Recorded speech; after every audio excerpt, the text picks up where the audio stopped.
Selamat malam, salam sejahtera untuk kita semua. Perkenalkan, nama saya Jeffrey Antonius Bulan.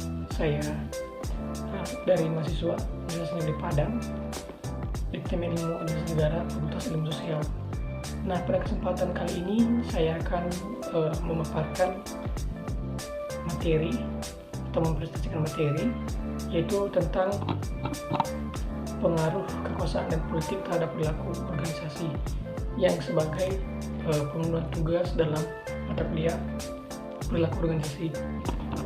Dalam materi kali ini terdapat 3 pokok bahasan, yaitu pertama politik, kedua kekuasaan, dan ketiga pengaruh kekuasaan dan politik terhadap perilaku organisasi. Pertama adalah politik. Politik berasal dari bahasa Yunani atau politeia yang berarti kiat memimpin kota atau polis. Politik merupakan upaya untuk ikut berperan serta dalam mengurus dan mengendalikan urusan masyarakat. Menurut Aristoteles, politik adalah usaha warga negara dalam mencapai kebaikan bersama atau kepentingan umum.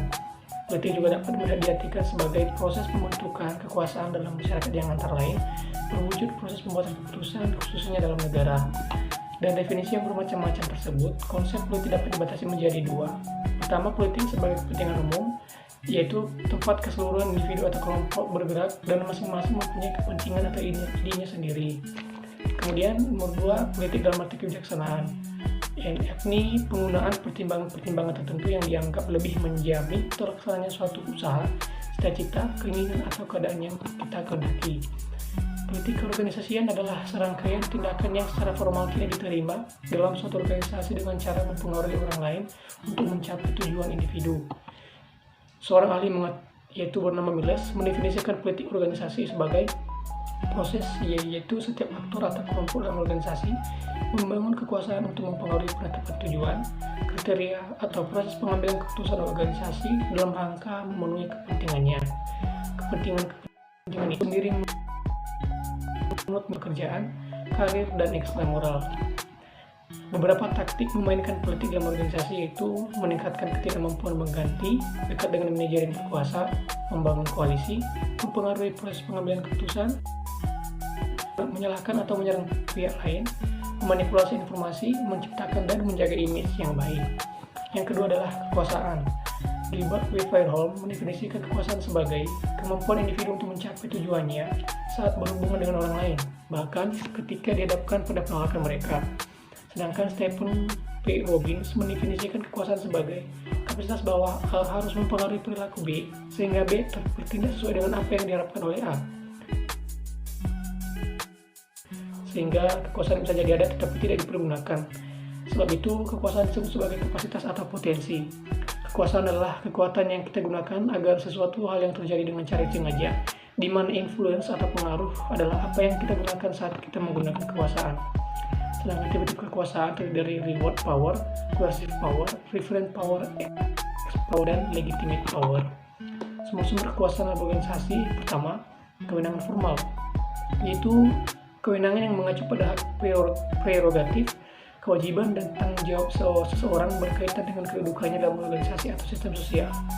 Kedua, kekuasaan pribadi menjelaskan bahwa kelompok sumber kekuasaan berdasarkan kedudukan akan berlimpah pada orang-orang yang secara hierarki mempunyai kedudukan dalam organisasi.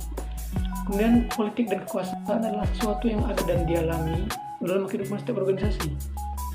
Tetapi untuk mengukurnya, tetapi penting untuk dipelajari dalam perilaku keorganisasian, karena keberadaannya dapat mempengaruhi perilaku orang-orang yang ada dalam organisasi.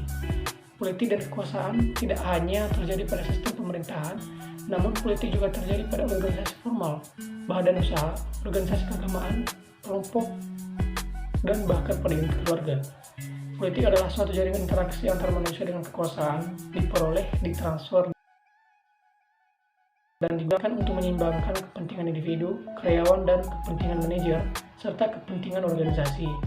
Ketika keseimbangan tersebut tercapai, kepentingan individu akan mendorong pencapaian kepentingan organisasi. Yang ketiga adalah pengaruh kekuasaan dan politik dalam perilaku organisasi.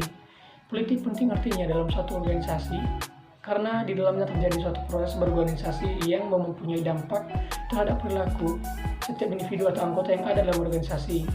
Politik dalam organisasi merupakan suatu proses dalam proses manajerial.